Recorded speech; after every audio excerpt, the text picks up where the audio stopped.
CBS News has learned former Maine Democratic Senate Graham Platner told his staff he is not going to file paperwork to officially withdraw from the race until Monday, the last day to do so. Platner dropped out Wednesday night, days after a former girlfriend accused him of sexually assaulting her in 2021. He posted an 11-minute video to social media last night denying the allegation.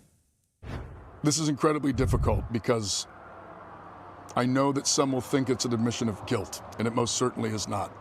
We're not doing it because of the allegations. We're doing it because of the structures that are being taken away from us by those in power.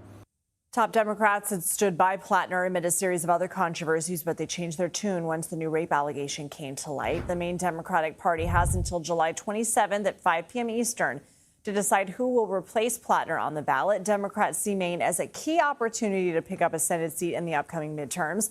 CBS News congressional correspondent Caitlin Huey-Burns joins us now from Portland, Maine. So, Caitlin, who has thrown their hat into the race so far, and what does the process look like?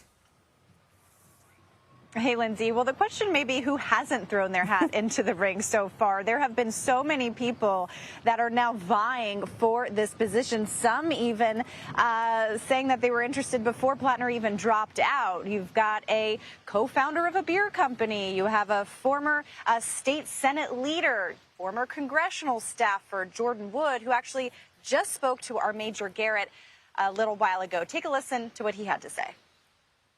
I mean, he should have dropped out on Monday and let this process unfold. The way that he and some of his advisors are trying to control the process and pick a nominee is exactly the wrong thing to do, to have the public and voters who are deeply betrayed and hurt by Graham right now, that they are the ones in control.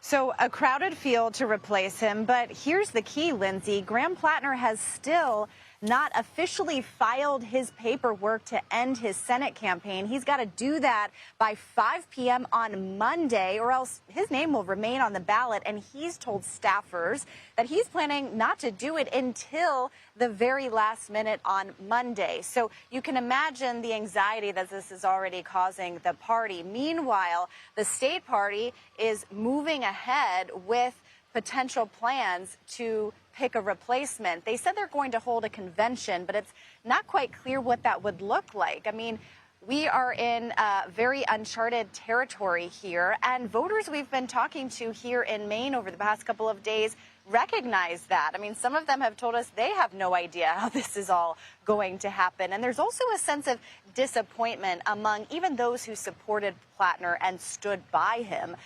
Notably, in his video that he announced last night, a blistering 11-minute video, he was defiant and blamed the party system for forcing him out. But we've talked to voters who say that they believe he should get out of the race.